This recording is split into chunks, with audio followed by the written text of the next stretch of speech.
he added this subconscious instruction of, I don't know how you are going to find a way to create healing and transformation, change in your life. And so that little instructions starts the subconscious mind.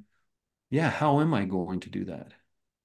And the mind will, find ways of creating, because somebody wants to answer a question. So ask it a question. How are you going to get better? What can you do tomorrow to help yourself have a better day, a happier day, a more joyful day, a more productive day? And if you ask questions, your subconscious mind and a reticular activating system of your brain is going to, yeah, how am I going to do that? And all of a sudden you find ways of creating a better life.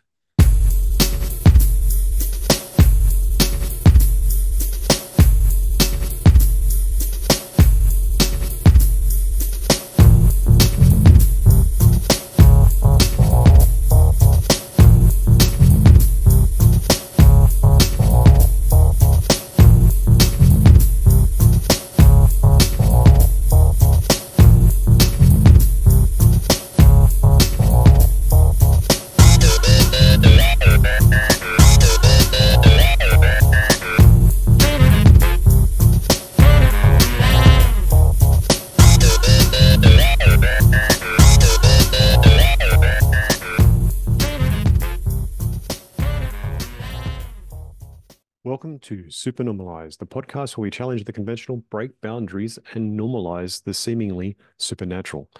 Join me, CJ Barnaby, in the liminalist space to explore less charted realms of existence and to unravel the mysteries of life experience. Each episode, I'm blessed with the opportunity to talk to regular people from across the world where they openly share their understanding and wisdom in service to others. If you're looking to upgrade your life, you've come to the right place. Be sure to like and subscribe, and I'll bring you great transforming conversations each week. My treasured viewers and listeners, if you have a life story or healing modality or unique knowledge that you'd love to share, reach out to me at supernormalized@proton.me. Let's together embrace acceptance of the supernatural and unusual, what it really is, completely normal. Today on Supernormalized, we have Craig Merriweather. Craig is a hypnotherapist that I had the gracious opportunity to do some work with in the form of past life regression.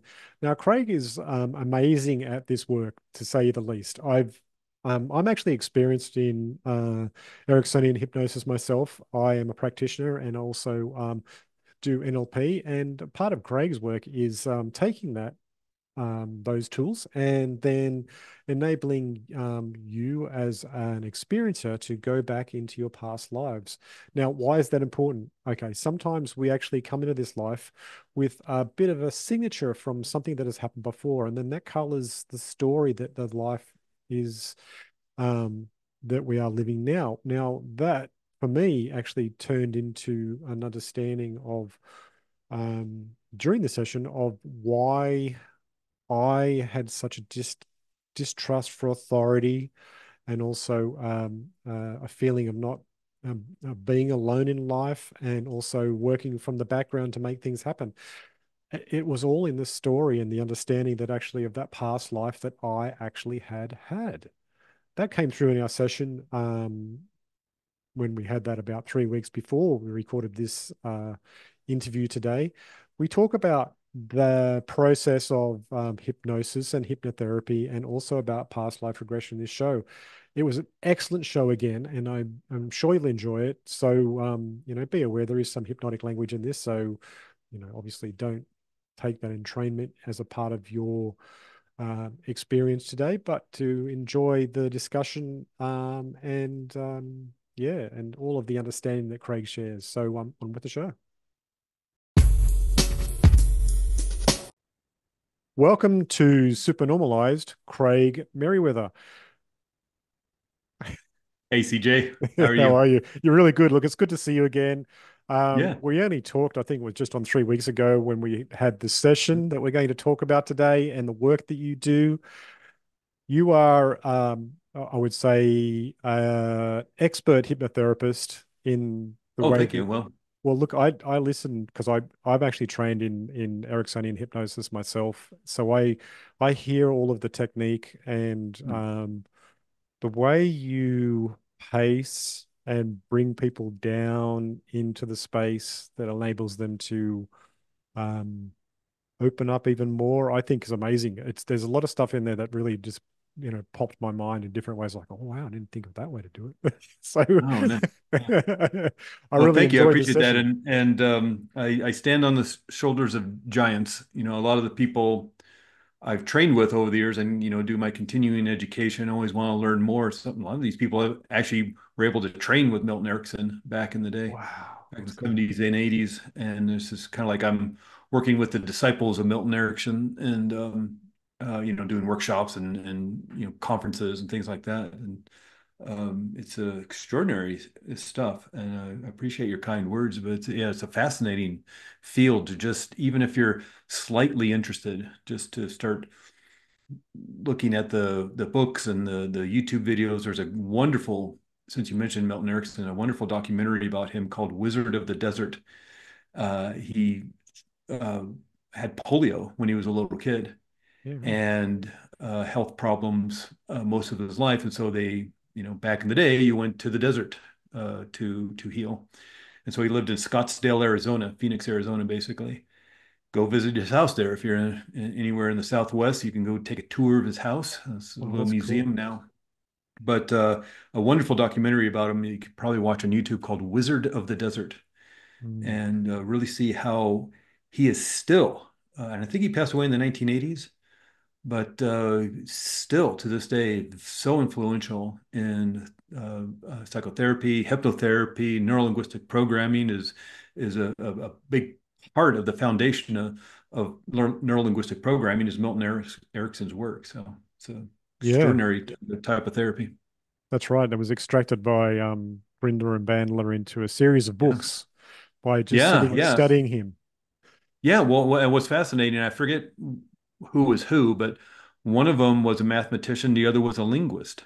Mm. And they met at University of California, Santa Cruz back in the early 70s, and they were some reason discussing their interest in therapy and the wonderful work of Milton Erickson and some of the other people who, that just came up with Gestalt therapy and Virginia Satir and all these wonderful therapists and how their language and and not just the words, but the tonality and the pacing uh, was creating extraordinary healing in people. And so in the early 70s, they correlated all of it as a academic will do. And at the end of their research, they had the foundations of neurolinguistic programming, which they Mm. developed. And then people like Tony Robbins Yeah. and Will Horton and a lot of these other guys came around in the 1980s, based their work on disseminating the information to the common folk. Because if you read those early books by Bandler and Grinder, they're very intellect, they're academic books. They're Yeah. for written by PhDs for PhDs. Mm. And it was Tony Robbins started his career on disseminating that information to the rest of us. And that's, Yeah. a good chunk of why we know about it is because of Tony Robbins and Will Horton and some of those other people. Mm.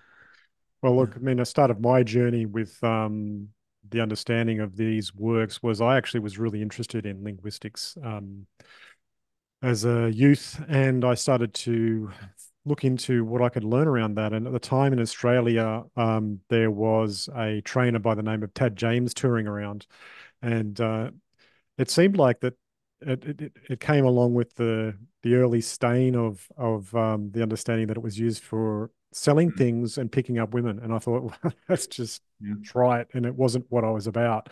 I was more interested in helping people and change and creating change in people. And so for myself at that time, I was like, there was no trainers whatsoever that were doing that I could find. And this is before the internet, just so everyone knows. Right. And so I started picking up their books and reading their books. And And for me, they were like a spark. I was like, oh, wow, this makes so much sense. And I'd read about 6 or 7 books before I went to my first practitioner training level with a company by the name of Neuroads Proprietary Limited, who's I think still exist they're now in Tasmania. But when I was studying, they were in the inner west in Sydney. So I went for a training there and I was blown away. It was just exactly on point for everything that I understood about communication and listening and helping people to elucidate change through basically conversation. And that was the Mhm. beautiful part of it for me. It was like, because we all naturally do this to each other, but when you're conscious of it, you can actually help channel change in people that they may not see themselves doing. It's like because often, as you probably experience, people will talk about what they need in their Yeah. sessions, but they're doing it sort of subconsciously, and it just comes out, Yeah. and you just reflect it back to them, and all of a sudden they're like, "Oh wow." Yeah. Yeah. Yeah. And yeah, it is really unfortunate. Neurolinguistic programming, NLP, was used, in the 90s and the early 2000s, as how to seduce women. And there'd be these 3-day conferences, workshops in Vegas for $5,000, and you learn how to seduce women in bars and use car salesmen and all that kind of stuff. And it's unfortunate because it's an extraordinary healing tool. And I sort of equate it, I was talking about this with somebody the other day. It's sort of like the Force from Star Wars. Yeah. The Force in and of itself is neither good nor bad. It's just the Force. But you can use it for evil and become Darth Vader, or you can use it for good and be Yoda and Obi-Wan Kenobi and Luke Skywalker. And it has nothing to do with the Force in and of itself, but how you use it. Mm, And it can be as simple, though, as just adding little things like the word because to a sentence to help influence a person's direction of thought. mm, You know, why don't you just take a deep breath in, close your eyes, because because you can allow yourself to move into a restful state, a relaxed state. They did all these studies about the word because, and they would be in a crowded bar, tables and bar stools up at the bar. And the experiment was to go up to people at the bar and get their stool and using language, just conversational hypnosis, if you will. And I would say, hey, would it be all right if I sat in your seat because I'm really tired after working all day? And it's not 100%, but a majority of the time, 60, 65, 70% of the time, people would give up their stool wow. because of the word because. They even did one where back in the day, you used to have in the libraries at the universities, you have to use the photocopier if you needed information from a book. And so there'd be a long line at the one photocopier, and you drop your nickels and your dimes and your quarters, at least here in America. And so there'd be a long line at the photocopier of all these people waiting to copy their information from their books, the university library. And the sociological students doing this experiment would walk up to the front and say, would it be all right if I cut in front of you? Because I'm in a big hurry. I have to get to the airport. My grandmother just passed away, but I have to get there. And they got it all the way down to, can I cut to the front of the line because I need to make copies? And people would still let them cut in front of the line. So it's police officers use this when arresting people. Can you turn around because I need to cuff your hands? And compliance arises. So it's a lot of this you can do during the healing work. Just allow yourself to close your eyes and relax because you can go into a healing space within your subconscious mind and do all the healing work you're here to do. That kind of thing and which was so extraordinary about Milton Erickson. He was just doing that, Yeah. and able to talk to people. And because of his tone and pacing and word selection and sentence structure, people would use their own subconscious minds to heal. A wonderful story one time about a I think this is in the documentary I was just talking about, psychotherapist who was training with him during the 80s or so, uh, and had his own practice, was working with a kid, a teenager who was being disruptive in class and going down the wrong path and was heading towards jail and all that kind of stuff. I was working with him, wasn't reaching him, wasn't helping him in any way. And he thought maybe Milton Erickson could help this kid. And I know he always on Saturdays has this kind of barbecue at his house for students and things. And I'll bring this kid, and maybe Milton can, meet him and agree to work with him. So they go to the barbecue, the afternoon picnic at Milton Erickson's house. And this guy introduces Milton Erickson to this kid. And he said, call him Sammy. Sammy's really struggling in school and having problems and been arrested by the police a couple of times. He's heading towards a bad path. And I was wondering if you could help him. And Milton Erickson says, yeah, I don't know how you're going to find a way to help yourself and move forward in life, and then walked away. And the guy's like super disappointed. But in that sentence, he added this subconscious instruction of, I don't know how you are going to find a way to create healing and transformation, change in your life. And so that little instructions starts the subconscious mind. Yeah, how am I going to do that? And the mind will, find ways of creating, because somebody wants to answer a question. So ask it a question. How are you going to get better? What can you do tomorrow to help yourself have a better day, a happier day, a more joyful day, a more productive day? And if you ask questions, your subconscious mind and a reticular activating system of your brain is going to, yeah, how am I going to do that? And all of a sudden you find ways of creating a better life. Yeah, because the subconscious mind itself actually doesn't know a negative. So you pose it with a question, it's just going to come back with positives. Yeah. Yeah. And that's what's so dangerous though about that negative self-talk about, because if you say, why am I, something happens in your life at work and personal life, why am I such an idiot? Well, find answers for you. And what you practice, you get better at. And so if you keep asking, why am I an idiot? Why does everything go wrong in my life? Why am I so unhappy? You'll find answers. So why not ask a better question? Yeah, Why that's am I it. so happy? That's Why, that's why, why am I getting more and more happy each and every day? mm, Why am I getting smarter each and every day and having fun doing it? Or how am I?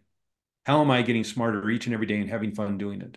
How am I getting more and joyful each and every day and having fun doing it? mm. That's a great question to ask. And what an amazing answer you're going to get. That's right. That's right. Yeah. And it might not even be conscious, that answer, but it starts playing out in your life. Yeah. Yeah. Yeah. And it's one of those things. Yeah. It's unconscious. And then a couple months later, well, I am feeling better. I am feeling more at peace. I'm feeling more at ease. All I had to do was maybe get up a half an hour early and go take a walk around the block to just, get my body going. And I feel so much better. And I feel so much better. So I eat better. I eat better. So I go to sleep. All of a sudden you start creating the habits and the behaviors you need to feel better. Mm. How different is And you that didn't to realize you're doing it. how different is that to positive affirmation though? I don't know. Maybe it's the same thing. It's sort of that thing of what's the difference between neuro-linguistic programming, hypnotherapy, and guided visualization. I don't, sometimes it's a really thin line, Mm. and so it's really needing to add new instructions into your subconscious mind. And whether you're using visualization techniques, you're using conversational techniques, you're practicing, future visualization, you're healing the past. I don't know. I don't know what that line is. If a lot of the joke amongst the neurolinguistic programming crowd is if it works, then it's neurolinguistic programming. And so, but there's this kind of, thin line of where does one start and the other stop? I don't know. Mm. It sounds like Because you can do neurolinguistic programming with people in a crowded bar, obviously, if you can get them to give up their seat or whatever is happening. mm, And so it doesn't necessarily mean you have to be in a quiet, calm, relaxed room with a recliner and the lights are down and let's close our eyes and drift off. That's nice for your nervous system because it calms down your nervous system and you feel better. But yeah, I don't know. I mean, you can do this work in a crowded airport with your eyes open. There was some research done during the American conflict with Iraq back in the early 90s. And there was all these triage helicopters coming from the front line to pull American soldiers off the front line if they got injured and to the hospital. And a lot of these guys were unconscious. They got blown up, they got shot up. And there was one helicopter that had a higher success rate than all the other helicopters in terms of keeping these soldiers alive to get to the hospital in time. And so obviously they're going to want to know what this triage nurse is doing as opposed to all the others, what she's doing differently. And they found out she was talking to the soldiers, even if they were unconscious. She would talk to them and tell them they're safe, that they're all right. They can, you're safe now. You can stop bleeding. You can Wow. slow your heart rate down. You can lower your blood pressure.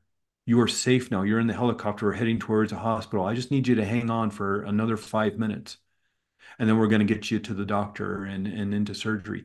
Even if they were unconscious, they would slow down their heart rate. They would, because she has them hooked up to equipment. So they have the proof of this. They would slow down their heart rates, they'd lower their blood pressure, they would stop the bleeding or slow down the bleeding at any rate. And so she had a higher survival rate. And they don't want to use the term hypnosis because that has so much baggage to it. So they call it verbal first aid. And you can go online now and find all sorts of books about and articles about verbal first aid. And it's basically hypnosis, hypnotherapy, neurolinguistic programming, you know. And again, it says even if they were unconscious, they were still following the instructions. So Brilliant. yeah, Yeah. it's pretty stunning what the human body and the human mind can accomplish Yeah. just by giving it permission. Yeah. Yeah. You During know? my master prac course, the trainers were saying to us that if you get overwhelmed to the point where you need to have a nap, you got to have a nap on the floor in here, still learn.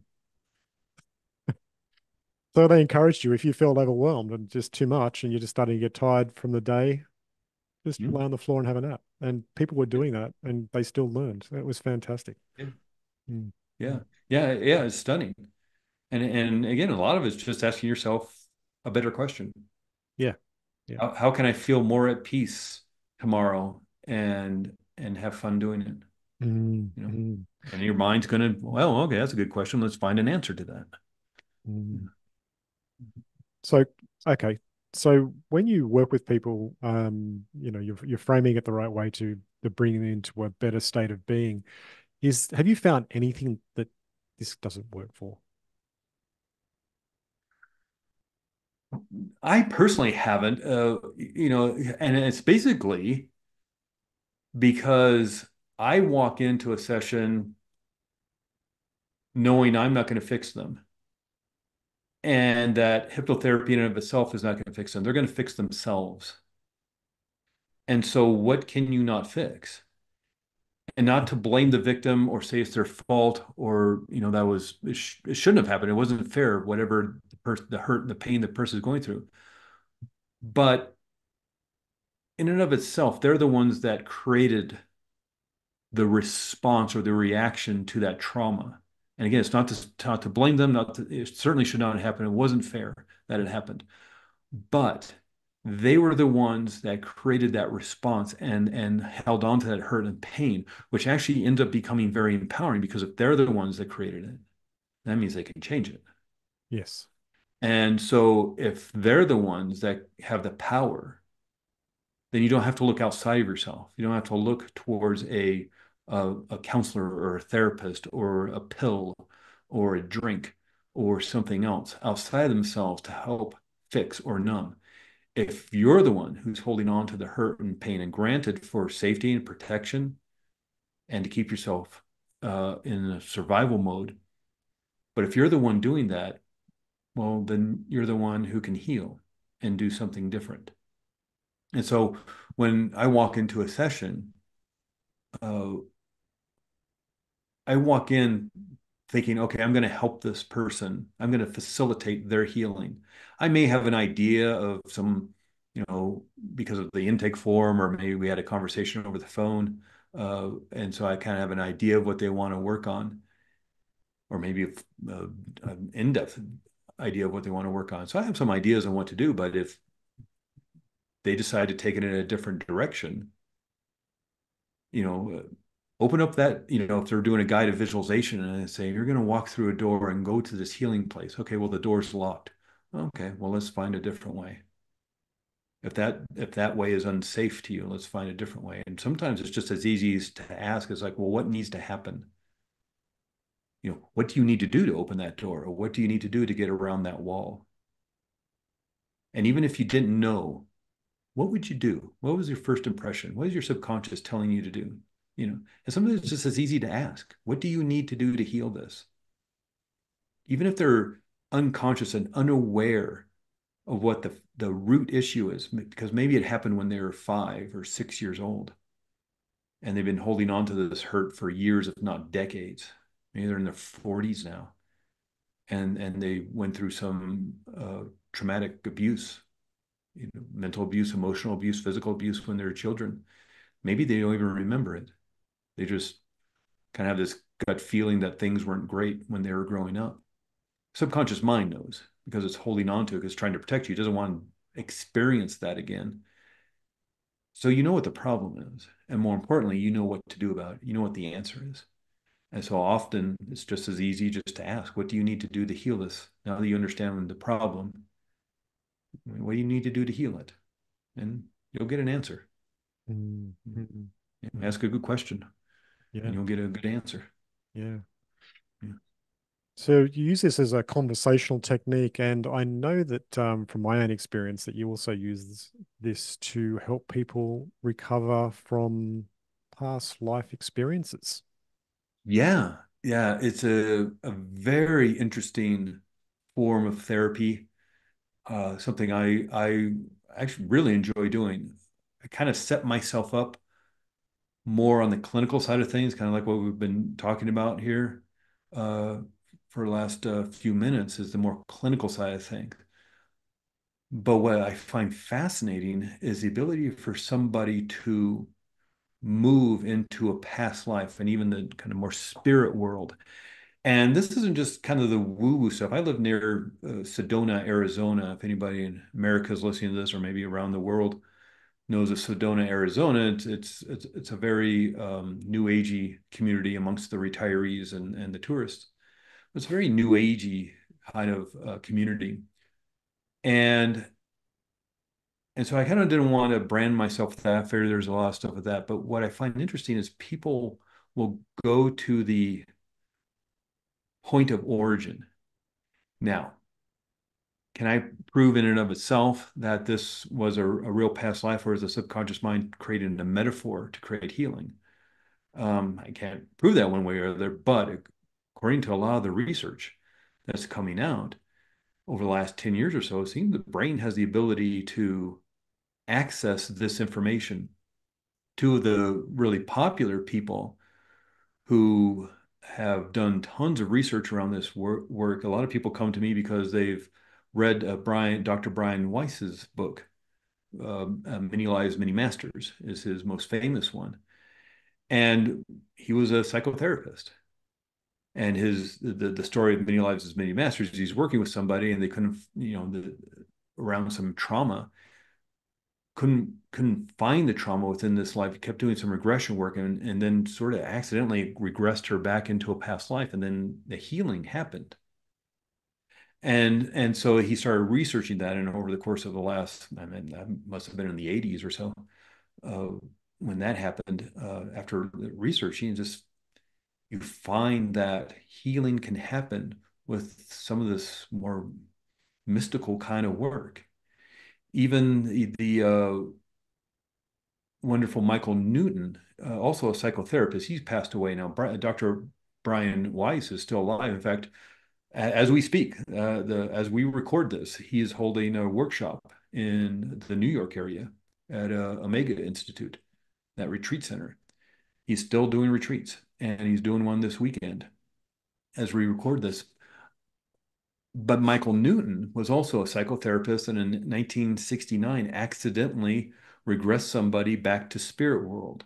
Again, looking for some trauma, and thought regression therapy, kind of this therapeutic hypnosis technique would be helpful in healing this specific issue, doing some regression, and all of a sudden this guy went all the way back to spirit world, or what Michael Newton calls life between lives, sort of that soul state before we incarnate here on Earth.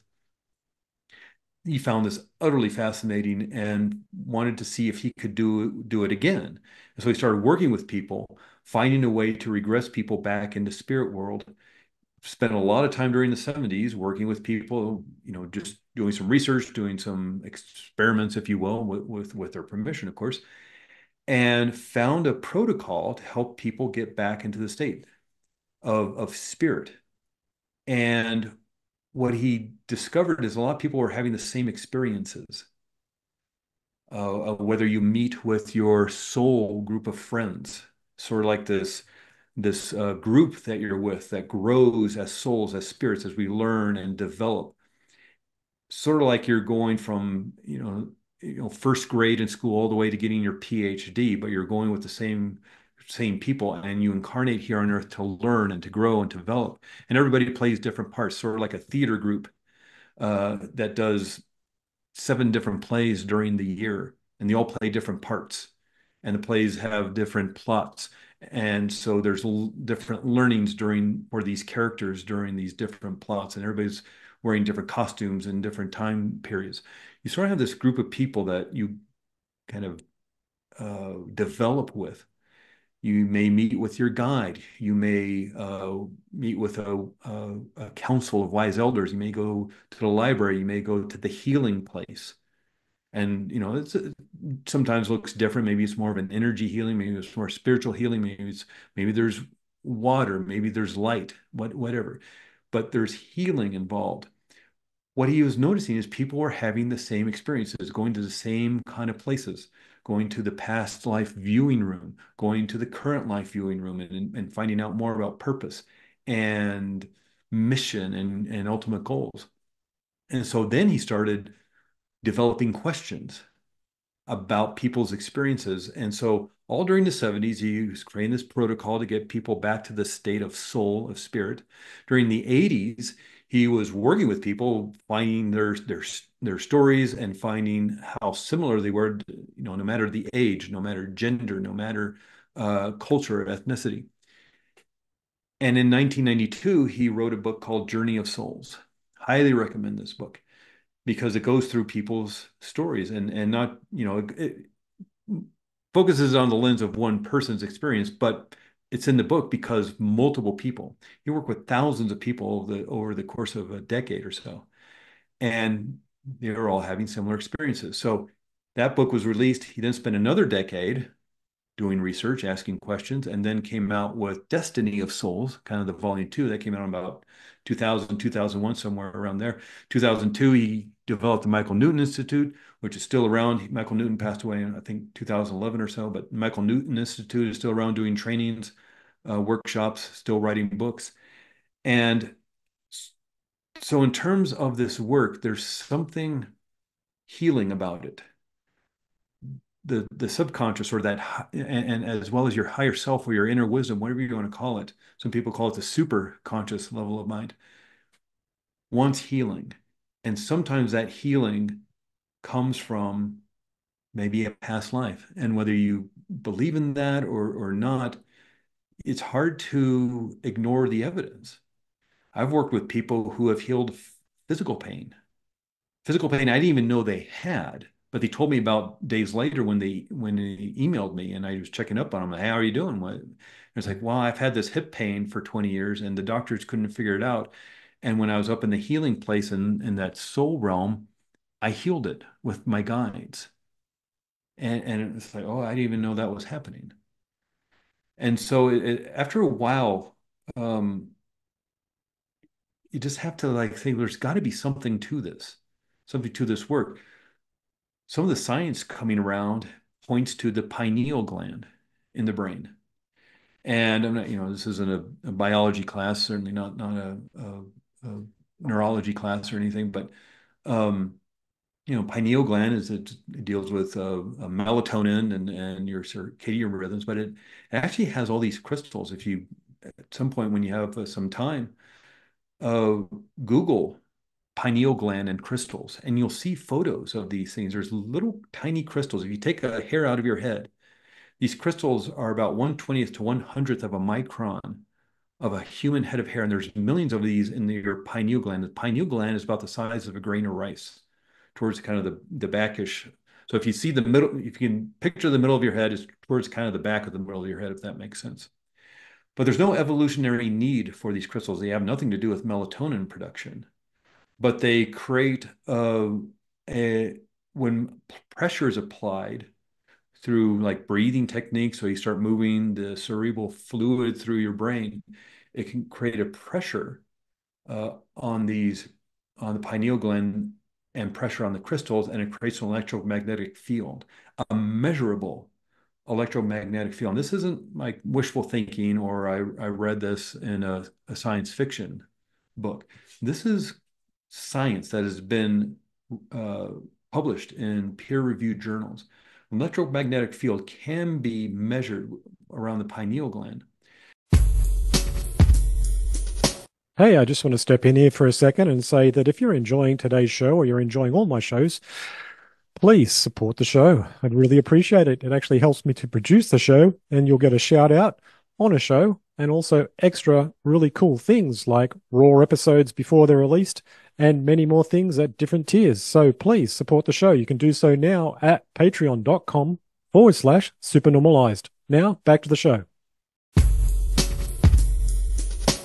Other research studies have come out, saying that information is not held within the brain, but that the pineal gland acts as a transducer. And really quickly, and I'm no engineer, I'm no electrical engineer or anything like this, but uh, back in the day when a television studio wanted to shoot a show up into the airways, so at let's say back in the day, at least here in America, on in the 1970s, you could Tuesday nights at 8 p.m. you could turn it to Channel 10 and watch Happy Days or MASH or whatever the show was. And so a TV studio in Los Angeles, California, would shoot a frequency up into the air. And so it had this episode of Happy Days. And it would take that image, it would take that sound and put it through a transducer. That transducer would turn it into a frequency and shoot it out into the airwaves. I then have my television set at 8 o'clock on Tuesdays. I turn it to channel 10, and my little antennas, my little rabbit ear antennas or antenna on my roof starts microscopically vibrating at the same frequency. And so it's attracting that frequency down to the antenna, where in my television, I have a transducer and it turns that frequency back into images and sound, and I can watch my television show. And so what research has been showing is that the pineal gland seems to be a transducer, and it's bringing in information through what some call zero point field, or the field, or it's that vibrational energy that binds all things together, what Star Wars calls the Force, or go back to Star Wars again. But don't take my word for it. One great resource that we all have is Google. And Google has a subsection where you can look at research papers published in peer-reviewed journals, scholar.google.com. So if you just go to Google, regular Google, and you put in the search field, you put in Google Scholar, probably, I'm guessing the first entry that comes up is going to be scholar.google.com. You go there, and all Google is going to do is search research papers on the subject you're interested in, whether just put in hypnotherapy, or just put in hypnotherapy and pain control, or neurolinguistic programming and healing acceleration, whatever you want to look for. But you can also put in hypnotherapy and past life regression, or something like that. And all these research papers, or the brain and past life regression, and these research papers are going to start coming up, or the pineal gland and zero point field. All these different search terms, starts looking it up, and all those research papers are going to be at your fingertips, and you can go through this information yourself. So, putting aside the scientific foundation of all this work, and that's maybe a different conversation for a different time. This healing work happens because you want it to happen. And so when we do past life regression work, we're looking for the healing in this life, the way I do it. How about that? How about put this like that? When I do this type of work, this more esoteric, mystical kind of work of past life regression and spirit world regression, what we're looking for is healing and or insights or discoveries. But a lot of people come for healing because of the anxiety or the anger that they can't find, and their intuition is telling them maybe this is a past life, and they want to do a past life regression. That's the best way to come to this is your intuition. That's your subconscious tapping you on the shoulder. And it's like, I don't know, I just always got the impression it was from a past life, or my mother said I was born anxious, you know. And so, well, maybe there's some healing work around that. And what we're looking for is kind of a key phrase. And that key phrase may be go back to the past life that is most influencing this current life. It can be as general as that, or go back to the past life that is the cause of all this anger you're experiencing. Go back to past life that is the cause of this hip pain you're experiencing, whatever the issue is. Go back to the past life where I experienced this fear of the deep ocean.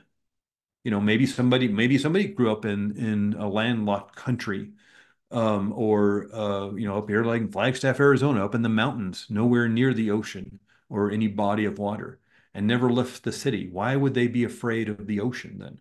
Like a deep-seated fear of the ocean. Well, maybe that could be some sort of past life issue. Yeah, maybe they watched a TV show, they saw Jaws when they were a kid or something, but maybe it's a past life regression. So there could be the phrase to help resolve this issue, go back to the past life where I created this fear around the open ocean. And that phrase is sort of like the key to the hotel room. There's 80 rooms in a hotel, in a big skyscraper hotel in a big city. And if you don't know what hotel room you're going into, you're just kind of randomly walking around looking for your room. Well, they give you a key. So you know what floor to go to, what room to go to, what door to open. That's what we're looking for. What do you want to search for? What healing do you want in this current life? What insights or discoveries are going to help you in this current life? That past life you'll experience through maybe a visual means, by maybe you're seeing it like a movie, or maybe you're really experiencing it like you're really there, or maybe you just get vague impressions, but you'll be getting information about this past life. Of course, this past life may be 90 years.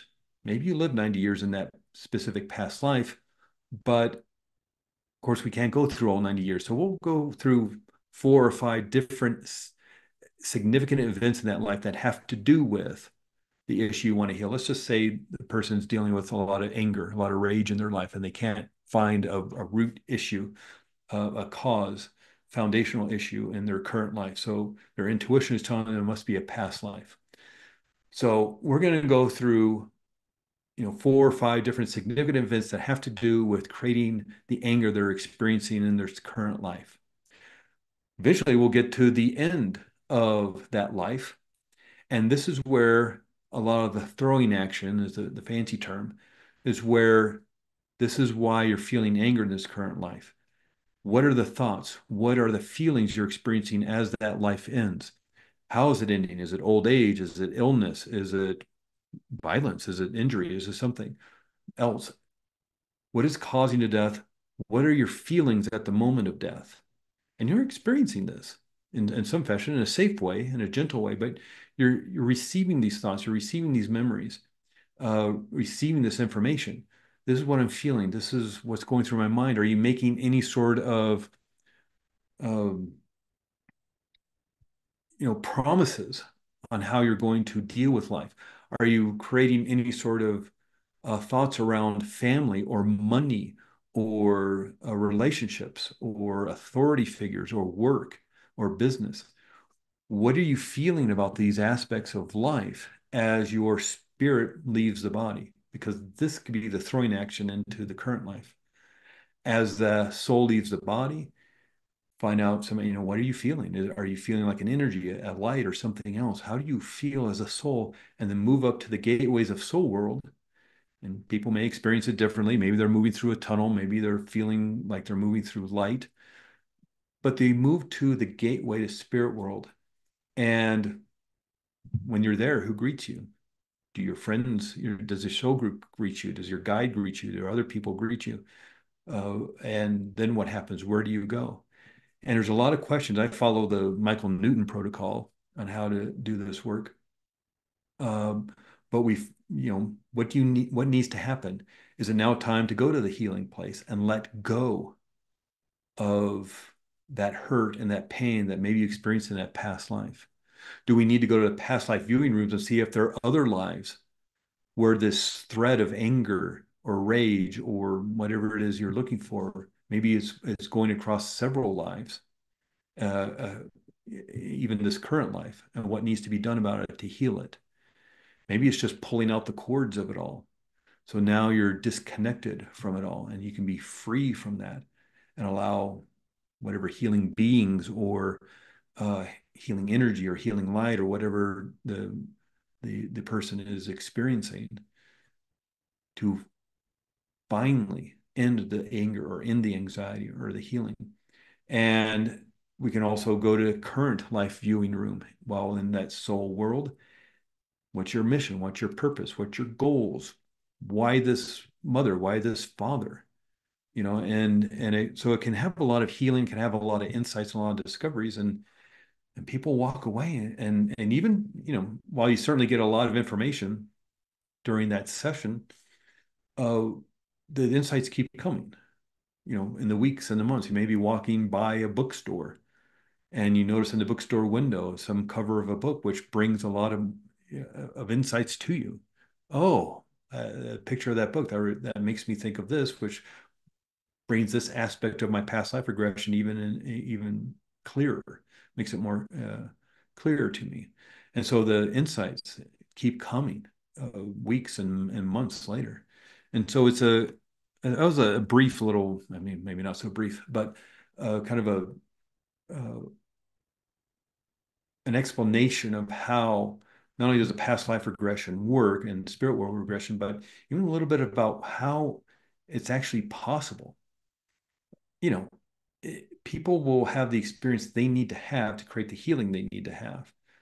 But I've, worked with, I don't know, so many people and they have similar experiences of going to this same kind of places and doing this, similar kind of healing work. And whether they experience it as water or energy or light or, disconnecting by pulling cords or whatever, they experience healing and you email them months later and say, how's it going? It's like, it's fantastic.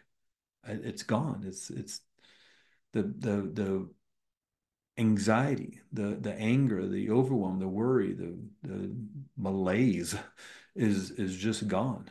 And it's an extraordinary healing experience, you know. Mm. That I wish everybody could experience it.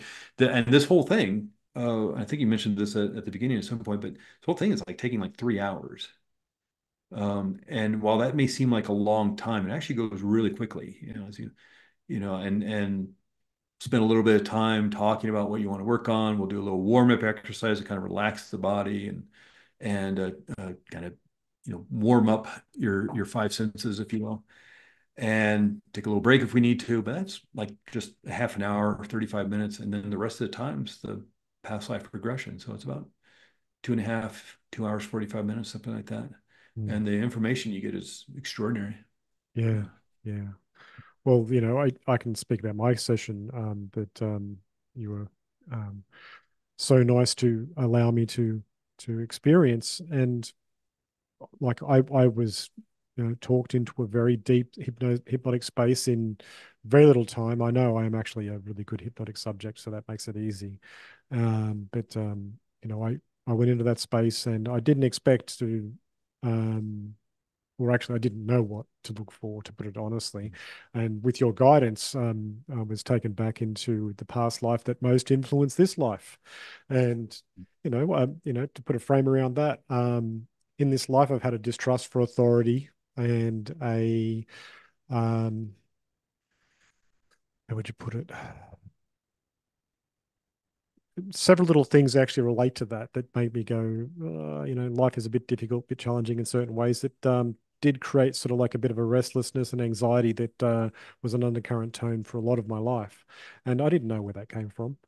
But taking me back, I was put into a past life, and impressions came to me, then visions of what had happened to me. And to put it plainly, it just tied in so beautifully. It actually even made me realize that a lot of my personal astrology, which obviously gets set in stone at your birth, came directly from that experience. Yeah. So, I like to be a person in the background making things happen, and that's a part of that story as well. And yeah, just to be afraid to speak up as well. That was a part of that story as well, and that came as a part of that experience. And I think this life had been um, given to me to actually realize that and to move through that energy and through that information and through that understanding, change and bring that change to the world. So I feel from my session that I've helped to crush that sort of underlying anxiety that is a part of my life, and also that strange restlessness that comes from the fear of what's happening next. Which came from that story. And looking back on that story, I was like, wow, that's everything that actually happened to that person that was me then was right on point. Exactly right on point. And yeah, I got to thank you for that. That was mind blowing. Oh, you're welcome. Yeah. Yeah. It, it's always extraordinary to work with somebody in that way. And just to be clear, I'm not telling you what your past life. I'm not reading you No. or reading the universal tea leaves or whatever and telling you what your past life or past lives were. Nor am I, you know, giving the healing to you. You're doing it yourself. I'll ask questions and I may ask some leading questions. Um, but the information you gain from that past life establishes, oh, I get it now. I understand why the anger, the issues with authority figures, the feeling that I'm not worthy or I'm not loved. I get it. I brought it from this experience that I'm now here in this life to heal. Yeah. And then as you get to that end stage of that past life and you pass in that past life, now you have the opportunity not only to even gain more clarity around the issue, but to actually heal it. Mm, And you're doing it. that's right. Yeah, I'll ask questions specifically for the recording. Um, because again, this is, 2.5 hour, 2 hour, 45 minute kind of process. Yeah. And while you're consciously aware of it and you'll remember it and be able to talk about it or write it down afterwards, it's like watching a 3 hour movie, Mm, like one of those Marvel movies that's 3 hours long. So are you really going to remember every little tiny section of it? And so what's nice about the recording is, if you want to listen to it 6 months from now or a year from now, you're describing your experience. What does it feel like to be in spirit form? What is it? Where do you go for the healing? Or, I've had people go to this library. They've like just randomly go to this library, which is it's extraordinary because Michael Newton will describe it. Some people go to this library and there's just books everywhere, and you can take out books so you can gain more information about yourself or whatever issue you want to become enlightened about. This person did that. And as I'm asking, well, what does the books look like? And what book do you need to open? Oh, I need to open this one that's already out on the table. Okay, open it up. What does it look like? What does it feel like? What's written on the page? How does the page look? So, maybe 6 months from now they won't remember exact details, but now they have a verbal narration they're giving about it. They're like, oh, that's right. That book looked like that. mm, And I remember it had this crazy writing, but here's the information I gained from it. And so you're narrating your experience throughout. But I'm sure, just with my own experience of this work, you're narrating probably, only a fourth of what you're experiencing because it's so extraordinary.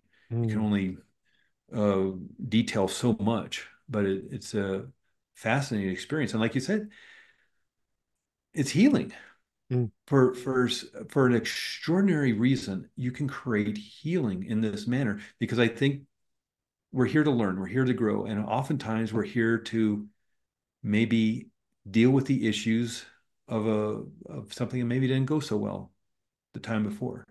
mm, mm, Not unlike maybe, well, now that I'm in my first year of college, I could see how high school I was, things didn't go so well because I was kind of mean to people. So I can fix this now that I'm in, that's maybe not the greatest analogy in the world, but as we're learning and growing, you know, we can see how training in this way, we can get new information by coming back to different lives and Mm. learning in new ways. And it doesn't necessarily mean this is even a linear experience because if, let's say, I, as Craig Merriweather, pass in this life here in, way down the line, hopefully in 2050, um, uh, and I just, I feel like it's time to return to Earth to learn more. Maybe I decide, I think this time I should go back to 1820, or maybe I should go back to the year 500, or maybe I should go back to 3 AD, BC or something. So I don't even think this needs to be linear. Why not experience, World War II from different viewpoints? It doesn't necessarily mean you have to, well, my last life was back in the 1800s, and then I went to 1920s, and then it was the 1960s, and now I'm here in the 2000s. Why not experience, to gain that learning and that knowledge and information? Why not experience World War II, as a French person living in Paris, or a Jew living in Poland, or as a German living in Berlin, or as, a Japanese uh, uh, living that experience, or an American. Why wouldn't you have different experiences around it so you can get Mm. more learning? And so maybe you go down to different time periods and experience in different ways, or maybe it's random, or maybe you do go linearly. If you were to look up, the records of your past lives, oh yeah, I can see how I went, from, early on in the ages to right now. Mm. And this is It's just a story. not necessarily a single session either. It could be something that you need to come back and find more information if you find other things that you wish to work on. And I also want to make sure that people understand that we did this remotely. So, Oh yeah, yeah, yeah, you're in Arizona and I'm in, southeast Queensland, on yeah, top of a mountain, and I just set myself up on a super comfortable lounge in my own comfortable space, with a camera on my face, and so Craig could see me yeah. and how my body was responding, and a microphone. And not just I've got the microphone set up for my podcast. Doesn't necessarily have to be that. It could be just as something as No. simple as a little plug-in headset or whatever that you've got for your Yeah, phone just your or your Zoom. computer, yeah, whatever your laptop or computer uses. It's everybody's computers is so extraordinary nowadays. But yeah, we did this Mhm. over Zoom, different time zones, different Yeah, days. yeah.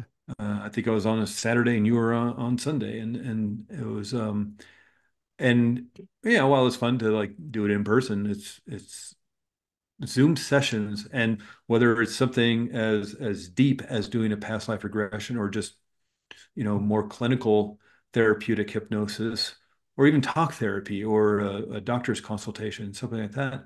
It works well over Zoom because what the sociological research has shown over the last 4 years or so, since a lot of these sessions have gone to Zoom due to the issues of the world back in 2020, uh, people feel relaxed and comfortable in their homes. They feel safe in their homes. And so Zoom sessions work as well as in person. In fact, there are studies that show that Zoom sessions work better than in-person sessions, in-person appointments.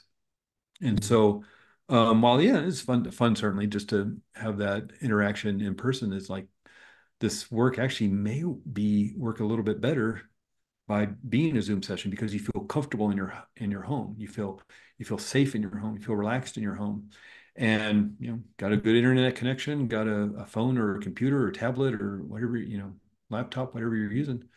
It works. And again, like, we record it, and so you can return to it later on. So yeah, it's a pretty journey process. There's this one. If you go to my website, my regular website, quote unquote, Arizona Integrative Hypnotherapy, there's a testimonial on there from Samantha. And if you, it's on the front page, if you go to my past life regression page, it's on there too. But and she says something like, this one session was more healing than 6 years of cognitive behavioral therapy. Yeah. And it was a past life regression session over Zoom, you know. Wow. And so That's a it's huge pretty extraordinary. testimony. Yeah. Yeah. Yeah. Yeah. And so again, what I find extraordinary about this work of therapeutic hypnosis or neurolinguistic programming or what do you want to call it, is that again, I'm not here to fix anybody, nor am I here to tell you what your past lives were. You're here to fix yourself, or you're here to gain those insights and those discoveries yourself in the way you need to do it. Because again, who better to know what you need to work on than you, and who better to know what to do about it? And that's why those questions, those leading questions, maybe up in when you're that person's experiencing the spirit world, like, well, do you need to go to the healing place now? Yeah, I think it's time to do that. Okay, and how are you experiencing this? Some people experience it as an energy, a light, water, or something else. How are you experiencing it? And then, okay, I'm experiencing like this, and then what's happening?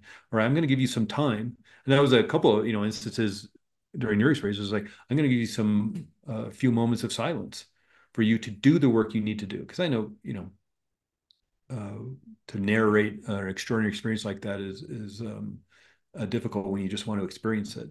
And so I'll have pauses for minutes at a time so people can experience it. And God, I mean, and you reach out to them a week later, a month later, and say, "How are you doing?" They're like, "My God, it's extraordinary.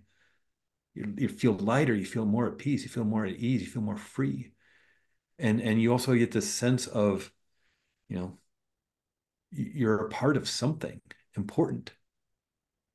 Even if yesterday you thought, oh, what's so important about the job I do? Or, I'm not a head of industry or a big time brain surgeon or whatever, rocket scientist. I'm not curing cancer.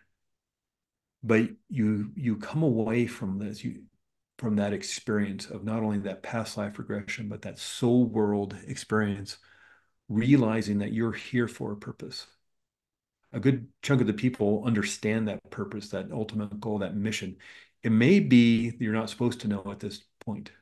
That's why it's so fascinating that maybe somewhere down the line in 6 months or a year from now, the car passes you and you see a bumper sticker like, oh, I get it now. Now's the time that you need to learn what purpose is. But we'll always ask. And then it may come back as like you're not supposed to know at the moment. Just because of the journey you're on in this current life. But the insights you gain, the healing you gain are pretty extraordinary, Mm, and continue on for the rest of your life. Once mm, you've had that experience and you realize you're part of something bigger, it's pretty profound, pretty powerful. I'm glad that you mentioned that because I actually did find for myself this ever pervasive feeling of more of satisfaction with everything. And I couldn't explain it. Like, everything's really good. Yeah, And it's good just as it is. yeah, There's this desperate reaching that used to be a part of life that seemed to have gone. It's like, it's not like I'm not motivated. It's more like, no, no, this is all okay. And it's yeah, okay in such a way that life is good. yeah. And I understand that life is painful sometimes, Hmm. and there's trauma, Yeah. and people have gone through abuse, serious abuse, and serious hurt. And it's not to say that was your fault or maybe that you even chose that. But when you go through this experience and you get deeper insights on, okay, now that I've experienced, how can I heal? And what insights and discoveries can I take from this experience? Knowing that maybe it was set up to create healing and learning and new discoveries about myself so I can use it somewhere else in the soul world, sort of like a computer simulation or a flight simulator. A pilot who needs to fly to London next week.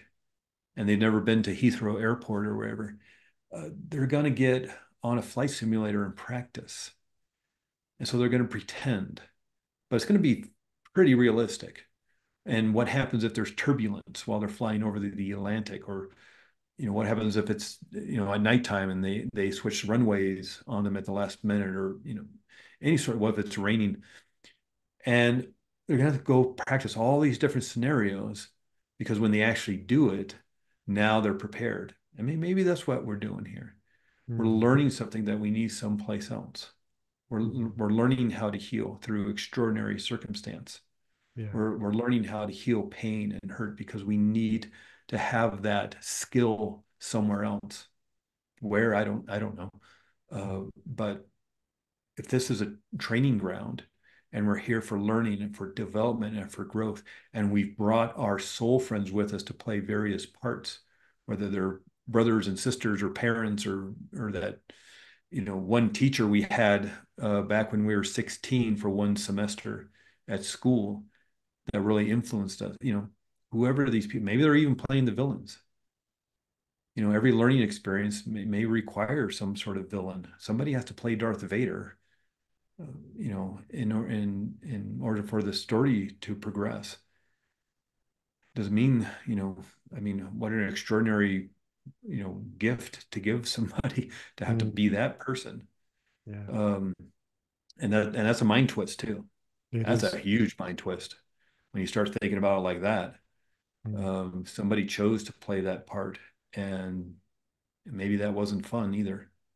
So you can get a lot of insights, a lot of extraordinary insights around life, and maybe why pain and hurt happened.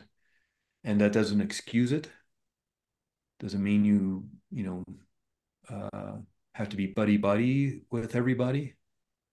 It may still be that you need to keep yourself safe from certain people, or maybe keep the certain boundaries up. But if you can gain insight and healing, it takes that heavy armor off, and you feel freer and you feel lighter and you feel more ease, and it just makes life a little brighter, I Mm. think. Yeah. Definitely. Definitely. Yeah. So, Craig, we've come to the end of the show, and you did drop your link there before, but can you just say how people can find you? Yeah, I live in Flagstaff, Arizona, here in America. The name of my business is Arizona Integrative Hypnotherapy. I also give advice to other businesses who want really long, unrememberable names that are hard to spell. So drop me a line, and I'll that's a free service I offer to people. But the name of my business is Arizona Integrative Hypnotherapy. The best way to find me is just to Google Flagstaff Hypnosis, or Flagstaff, Arizona Hypnosis, and you'll see me come up. Arizona Integrative Hypnotherapy, that's me. And strangely enough, just thinking about names no one can remember or pronounce or spell, my more esoteric uh, website is called Divinus Arcana. And yeah, I can shoot you the link, and you can put it in the show notes. But that focuses more on the past life regression and soul world regression, and connecting with guides and things like that. But I'll uh, I'll shoot you that one That'd be too, cool. CJ, once we're done. But Yeah. you know, Google Arizona Integrative Hypnotherapy or Flagstaff Hypnosis, and you'll find me. Excellent. Excellent. Thank you so much, Craig, for coming on the show, and also for the session that you graciously Yeah. gave to me. That was so cool, and I've learned so much from it myself. And the amount of information that you've shared again here in the show to help people understand the benefits of deep hypnotic therapy is, yeah, it's beautiful, and I'm sure a Yeah. lot of people will Well, actually enjoy. I really appreciate your trust and vulnerability to do that work, because it's deep work. Mm. And so I appreciate your trust in me, and your willingness to do this deeper work. And so I'm glad we were able to connect and do this. And yeah, let's keep in touch and do some more work together and do Yeah, some other definitely. stuff. Yeah. We will Yeah. do. We will do. All right. Yeah. I'll just say goodbye to listeners. Well, that was a really cool session with Craig. Look, I'm really touched by Craig that he actually, when we first got in contact, he reached out and he said, "Would you like to do a session first? I mean, it's probably the best way to understand exactly what I do." And I was like, "Oh, okay, yeah, that'd be really cool." I've thought about doing this before. I've done past life regression, or I should say more like timeline therapy, which is more of a part of hypnosis and NLP with people, but I've never actually taken somebody so far into the past. And I thought, what could happen? And from what I understood by looking at Craig's website and the information he had presented, that if anything, it could actually help for me to understand more about myself. So I went with it. And as a result of that, it helped me to relieve myself of some of the life anxiety that I had for myself for pretty much most of my life in one session. So that's wild, and I'm so glad that he reached out and said that. So now we've just recorded the interview around that as well. And I hope you've enjoyed today's interview. If you have, and you wanted to reach out to Craig and either have a session or even say, hello, thanks for being on the show, please do. And the details for that will be in the show notes. And it's Arizona Integrative Hypnotherapy, as he mentioned. And yeah, if you've also enjoyed today's show and you're on YouTube, like and subscribe. And if you really liked the shows that I present and you want to actually help me to make these shows, you can jump on my Patreon at Super Normalized on Patreon. So just search for Super Normalized on Patreon. You'll find it. That's patreon.com/super normalized. And for as little as $5, you get the shows raw before they actually get to go out. So that way you can actually enjoy all the extra pre-talk and post-talk as well. And get a shout out for joining as well, which is really cool. And there's different tiers, which actually have more um, offerings and opportunities. Anyway, so thank you so much for listening to the show. And if you've enjoyed it too, please share this to a friend. I'm sure somebody out there that would go, "Oh, wow, that's a cool show too." So please do that. That'd be very, very appreciated. And until next episode, it's bye for now.